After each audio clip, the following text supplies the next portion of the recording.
मित्रांनो, एका महिलेने लहान मुलीला नातेवाईकांकडे सोडलं आणि स्वतः गेली प्रिय करायला भेटायला हॉटेलमध्ये. पुढे जे झालं ते ऐकून तुम्हीही शॉक व्हाल. ही संपूर्ण घटना आहे उत्तर प्रदेशमधील आग्रा शहरातील. इथे एका विवाहित महिलेने आपल्या लहान मुलीला नातेवाईकांच्या घरी सोडलं आणि स्वतः निघून गेली एका हॉटेलच्या रूममध्ये आपल्या प्रियकराला भेटायला. पण महिलेला याची कल्पनाच नव्हती की तिचा नवरा गेल्या 1 वर्षापासून तिला रंगेहात पकडण्याच्या तयारीत होता.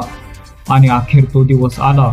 नवरा थेट पोलिसांना घेऊन त्या हॉटेलमध्ये पोहोचला आणि हॉटेलाच्या रूममध्येच त्याने बायकोला तिच्या प्रियकरासोबत पकडलं. इथेच थांबलं नाही. जेव्हा नवऱ्याने हॉटेल स्टाफला या दोघांचा रजिस्ट्रेशन रेकॉर्ड दाखवायला सांगितला तेव्हा समोर आलं की हे दोघं याआधीही अनेक वेळा या हॉटेलमध्ये आले होते.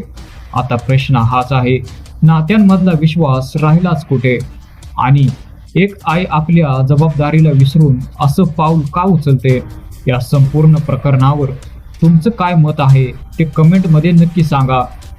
आणि अशाच खऱ्या बातम्यांसाठी आपल्या न्यूज कट्टा या यूट्यूब चॅनेलला नक्की सबस्क्राईब करा. धन्यवाद.